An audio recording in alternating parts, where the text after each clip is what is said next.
Bienvenidos una vez más a la emisión de Hasta el Último de la Tierra. Hoy voy a hablarles sobre el tema del temor, específicamente. ¿Cuál temor? El temor en sus distintas facetas.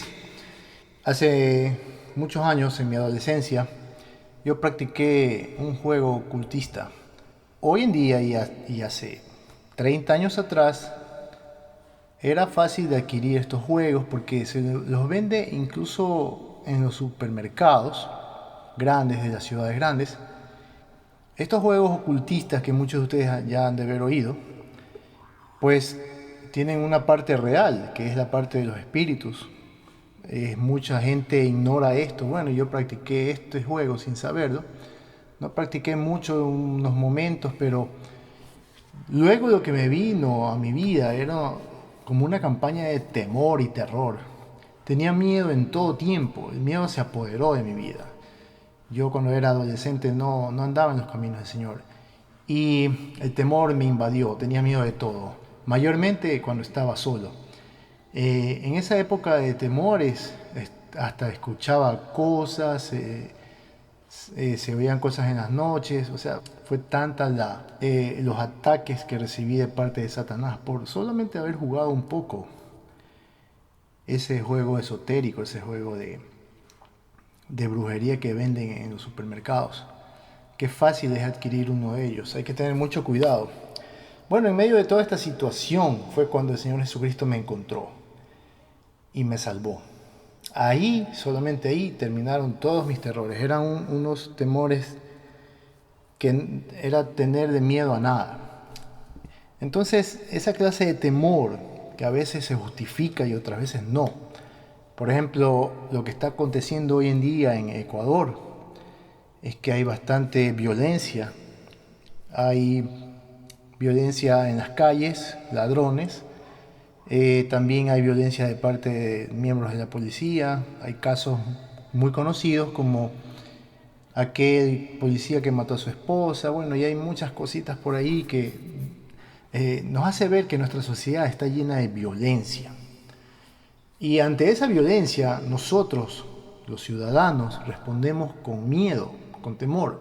Muchas veces un temor hasta injustificado. Tenemos miedo hasta salir a la calle. Pensamos que van a haber ciertas situaciones contra nuestra vida. Bueno, es esa clase de temor a la cual me quiero dirigir hoy. Así que acompáñenos, vamos a estar hablando sobre este tema.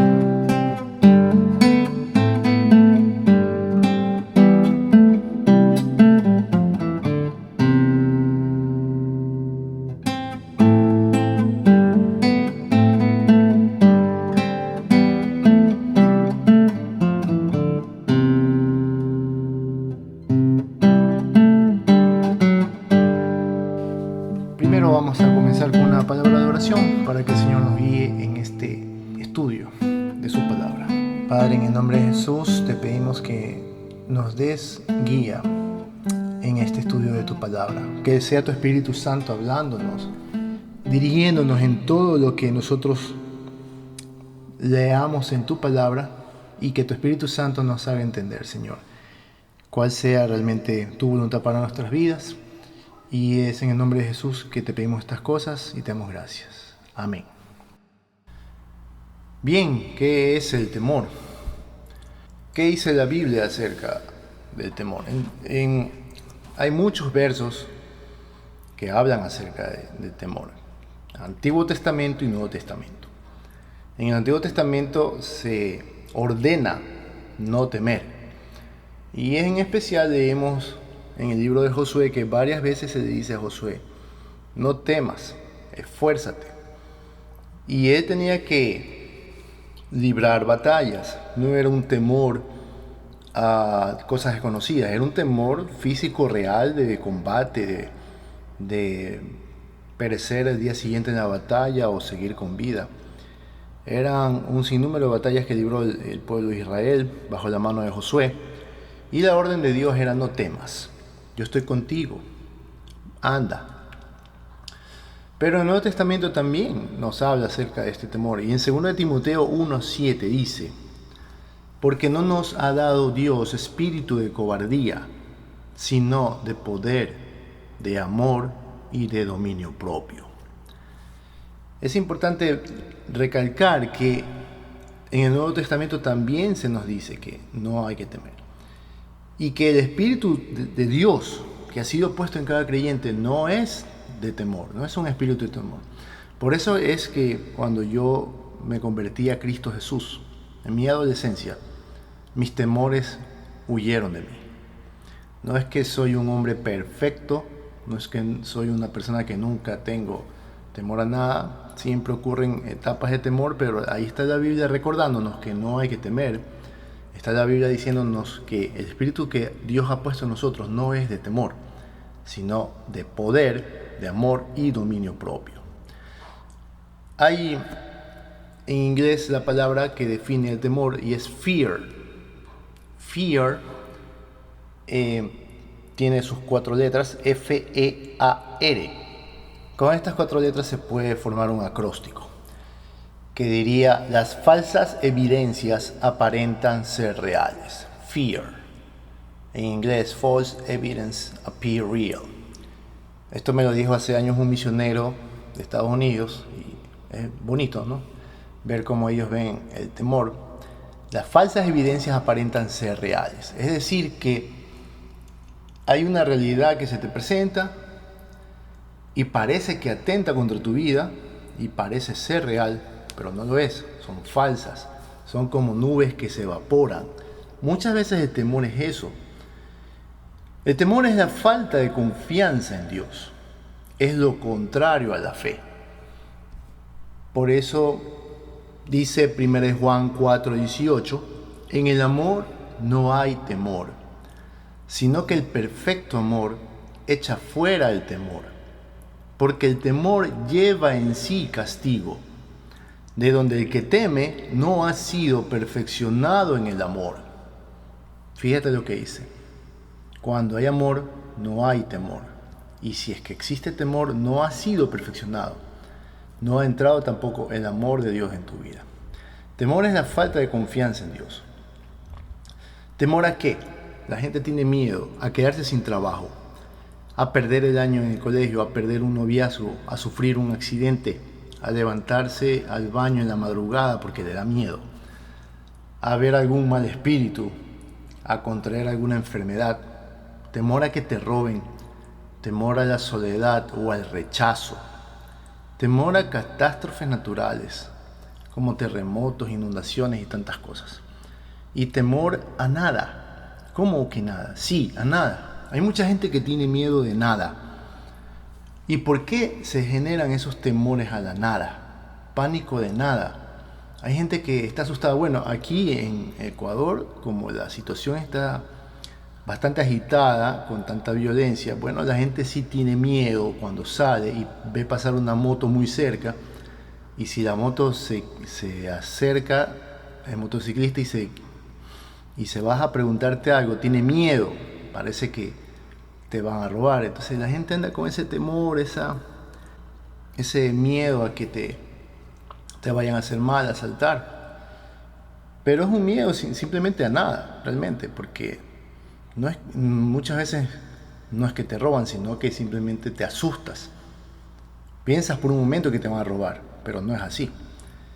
Bien, ¿qué dice la Biblia en Levítico 26, del 36 al 37? Dice: y a los que se queden de vosotros, infundiré en sus corazones tal cobardía en la tierra de sus enemigos, que el sonido de una hoja que se mueva los perseguirá, y huirán como ante la espada, y caerán sin que nadie los persiga. Tropezarán los unos con los otros como si huyeran ante la espada, aunque nadie los persiga, y no podréis resistir delante de vuestros enemigos. Levíticos 26, del 36 al 37. Bien, estos versos son dichos por Moisés, porque Moisés escribió los 5 primeros libros de la Biblia, que es el Pentateuco, y aquí se está dando una clara advertencia al pueblo de Israel, y esta advertencia es cuando se olviden de Jehová Dios, cuando se olviden de hacer las palabras que la ley exigía. Esta era la advertencia que se le daba al pueblo de Israel, que huirían. que caerían ante los enemigos, pero sin haber ni siquiera quien los persiga. Me impacta cuando dice el verso 36 que el sonido de una hoja que se mueva los perseguirá. Sabes que así vivimos muchas veces los cristianos. Y no solamente los cristianos, también peor aún las personas que no tienen fe en Dios, las personas que no conocen de Dios. Como yo viví mi adolescencia sin conocer a Dios, huía de la nada. Era como que si me perseguían, bueno, vivía en temor. Claro, ¿por qué? Porque estaba lejos de Dios. Las personas que están lejos de Dios tienen miedo a nada. ¿Por qué viene ese temor? Bueno, nosotros mismos lo alimentamos con nuestra manera de ser.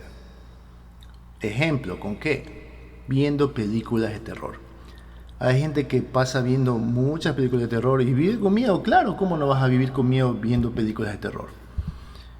Hay personas que se van a dormir viendo una película y pues tienen hasta pesadillas, se levantan asustados.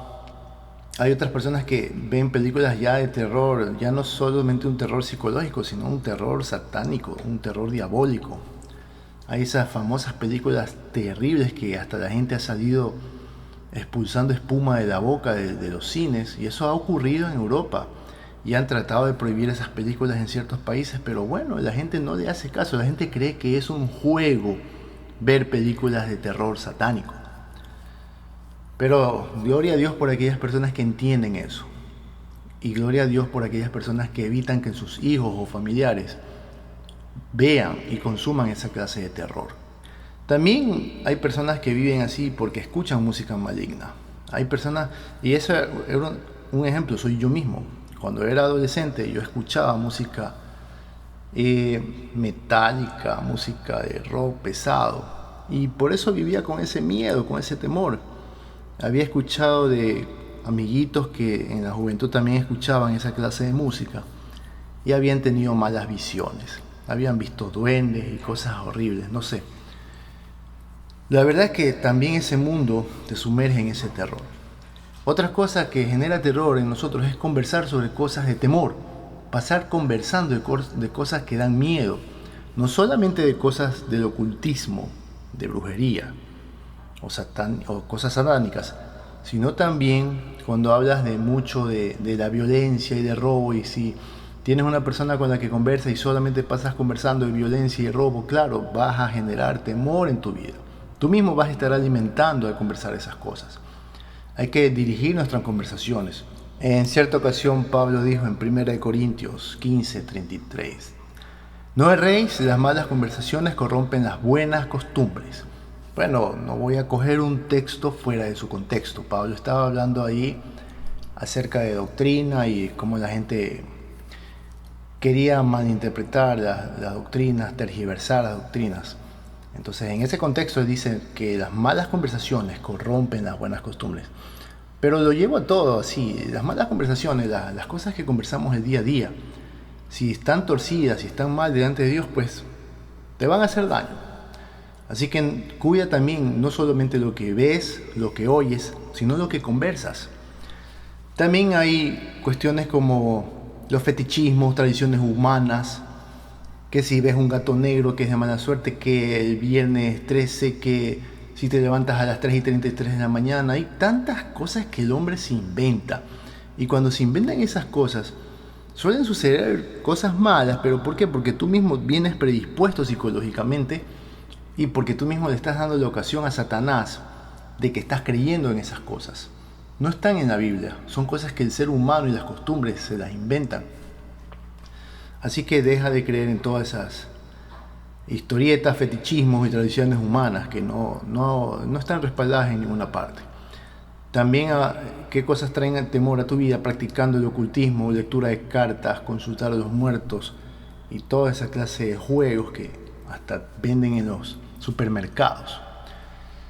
Y la última cosa que puedo denunciar acerca de que alimenta el temor es el pecado, en especial el pecado de la fornicación.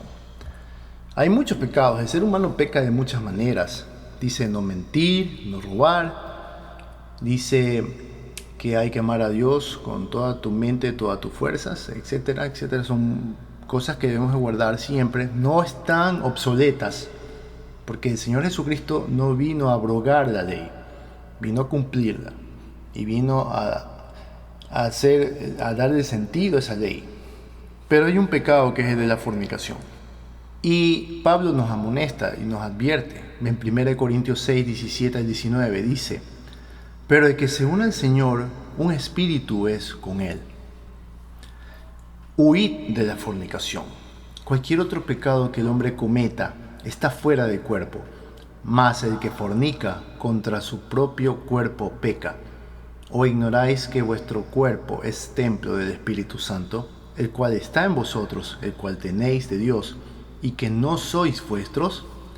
Bueno, Pablo nos amonesta, nos dice que cualquier otro pecado que el hombre cometa está fuera del cuerpo, no compromete tu cuerpo, el templo de Dios, no lo compromete.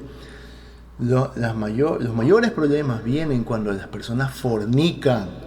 No solamente que te enrollas en una situación sentimental o dañas tu hogar o un impacto psicológico en la vida de las dos personas, de los dos participantes. No es solamente eso, es que se abre una puerta para que Satanás pueda entrar a tu vida y hacer de tu vida lo que él quiera. Le estás dando toda la potestad al enemigo de que tu vida esté en las manos del enemigo.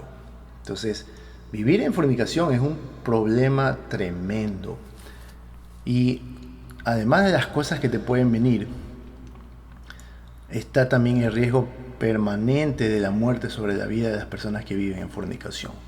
Porque si eres cristiano y fornicas, estás en un grave riesgo de morir, y morir mal, morir en perdición. No lo digo yo, lo dice la Biblia. Así que hay que tener mucho cuidado con ese tema, alejar de nosotros toda especie de fornicación.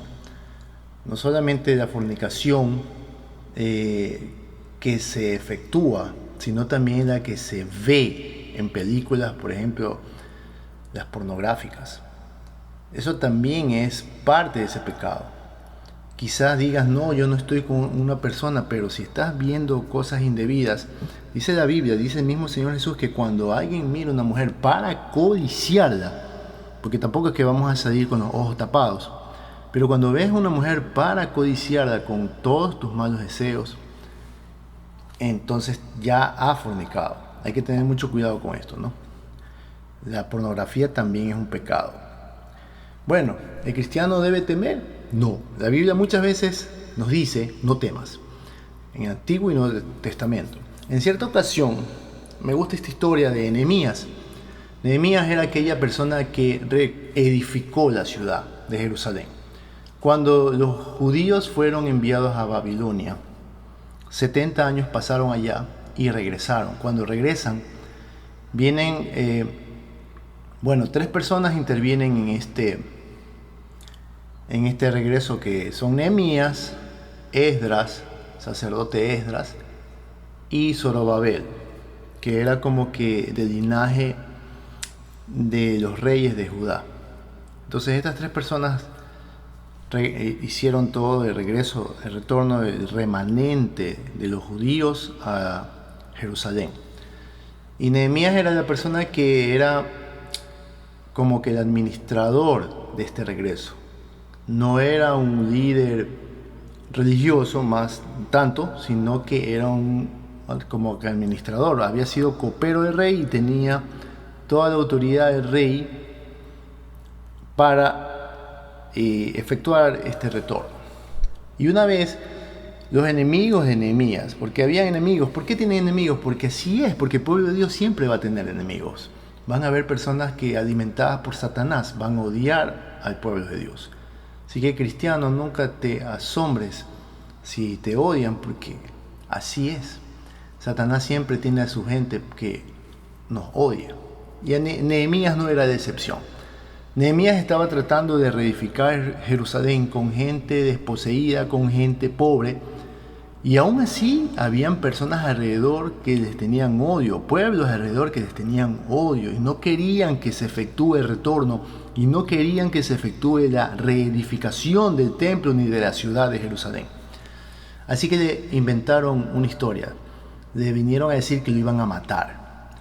Y le vinieron a decir, escóndete. Pero Nehemías rehusó esconderse. Vamos a leer la historia. Dice Nehemías 6, del 9 al 12. Libro de Nehemías 6, del 9 al 12. Porque todos ellos nos amedrentaban, diciendo, se debilitarán las manos de ellos en la obra, y no será terminada. Ahora pues, oh Dios, fortalece tú mis manos. Viene luego a la casa de Semaías, hijo de Delaía, hijo de Mehetabel, porque él estaba encerrado, el cual me dijo, reunámonos en la casa de Dios, dentro del templo, y cerremos las puertas del templo, porque vienen para matarte. Sí, esta noche vendrán a matarte. Entonces dije, un hombre como yo ha de huir, ¿y quién que fuera como yo entraría al templo para salvarse la vida? No entraré. Y entendí que Dios no lo había enviado, sino que hablaba aquella profecía contra mí, porque Tobías y Sanballat lo habían sobornado. Así es como intentaron amedrentar a Nehemías, diciéndole, escóndete, van a matarte. ¿Y qué hubiese pasado, hermanos o amigos? ¿Qué hubiese pasado si Nehemías, como un gran líder de esta reedificación, se escondía? No, pues si el líder se esconde, ¿dónde están los demás? También se van a esconder. Si el líder se esconde y teme por su vida, entonces la obra no se efectúa porque todos salen dispersos. Si no hay líder, no hay quien siga, no hay quien apoye. Entonces ese era el objetivo de esta gente que odiaba a los judíos. Pero Nehemías dijo, ¿por qué una persona como yo esconderse? No lo está diciendo en un tono altivo, lo está diciendo en un tono real. Una persona como yo, un líder que todos me ven y que todos esperan mis órdenes, ¿por qué me voy a esconder? No hay que esconderse, hermanos. Que si la cosa está dura afuera, ¿por qué te vas a esconder si contigo está Dios? Si tú como cristiano profesas que Dios está contigo, no debes de temer. Las personas esperan que las cosas les salgan mal, porque saben que su vida está mal delante de Dios. Pero si las personas están bien con Dios, entonces deben de demostrar esa fe, y esa fe va a atraer el amor. Y la persona que tiene el amor de Dios y la persona que tiene el Espíritu de Dios no va a temer, porque como decía al inicio, 1 Juan 4:18, en el amor no hay temor, sino que el perfecto amor echa fuera el temor, porque el temor lleva en sí castigo, de donde el que teme no ha sido perfeccionado en el amor. La persona que teme lleva castigo, ¿por qué? Porque si temes es porque el Espíritu de Dios no está trabajando en tu vida, o a lo mejor porque estás haciendo un pecado, o a lo mejor porque no le has entregado tu vida a Cristo Jesús, y Él no ha puesto su Espíritu Santo en ti, entonces tú vives en temor, y llevarás castigo, porque no has sido perfeccionado en ese amor que Dios te da. Y bien, como les decía al inicio, de joven tuve muchos temores. Pero el mayor de esos temores era el acercarme a Dios. Tenía miedo de acercarme a Dios, era como que lo veía como muy santo. Claro, Dios es santo y tu pecado te mantiene quizás alejado de esa manera. Pero de alguna forma el enemigo me tenía a mí amarrado psicológicamente. Temía que Dios no me aceptara en la condición en la que yo me hallaba. Pero yo ignoraba que Jesucristo no había venido por sanos, sino precisamente por nosotros los enfermos. Como dice Lucas 5, 31-32, que Él vino por los enfermos, no por los sanos. Al final, cuando entendí esto, cuando entendí que Jesús vino por mí, pecador, en mi estado, decidí obedecer el llamado de Dios. Y Él inmediatamente me limpió y me hizo su hijo. Su amor echó fuera de mí todo temor. Espero que tú no estés alejado de Dios. Espero que en tu vida no hayan estos temores infundamentados. Y si lo tienes, lo único que debes hacer es obedecer ese llamado que Dios te hace hoy. Si oyeres hoy mi voz, no endurezcas tu corazón, dice la Biblia. También hay que recordar unas palabras importantes del Maestro, de nuestro Señor Jesucristo, que dice en Mateo 10, Voy a leer los versículos anteriores para que se sepa el contexto. Mateo 10, 26, 27 y 28. Dice, así que no los temáis, porque nada hay encubierto que no haya de ser manifestado, ni oculto que no haya de saberse. Lo que os digo en tinieblas, decidlo en la luz, y lo que oís al oído, proclamadlo desde las azoteas. Y no temáis a los que matan el cuerpo, mas el alma no pueden matar. Temed más bien a aquel que puede destruir el alma y el cuerpo en el infierno. Mateo 10, del 26 al 28 he leído. Entonces el Señor Jesús mismo nos está hablando acerca de a quién hay que temer realmente. No al ser humano que te puede matar o hacer cualquier cosa. Más bien debes de temer a Dios, que con su poder, si tú no te has arrepentido, puede destruir el alma y el cuerpo en el infierno. Si tú aún no has aceptado al Señor Jesucristo, esta es tu oportunidad. Si aún no lo has hecho, y si tú eres cristiano y tienes temor, pues afínate en esa fe, afírmate en la palabra de Dios y profesa la fe que tienes. No temas, no desmayes, el Señor está contigo. Para aquellos que no han aceptado al Señor, este es tu día. Podemos hacer una oración. Señor Jesús, te ruego que limpies mi vida. Quiero entregarte a mi vida. Perdona mis pecados. Llévame al Padre. Haz de mí una persona nueva. Inscribe mi nombre en el libro de la vida. Me arrepiento de todos mis pecados. Dejo atrás todo lo que el mundo me ha ofrecido y me ha dado. Y espero realmente esa vida eterna que tú tienes para mí. Es en tus manos que entrego mi vida y mi corazón. Y te doy gracias. Amén. Bien, amigo, espero que sigas adelante en el Señor. Y no temas, el Señor está contigo. Dios te bendiga.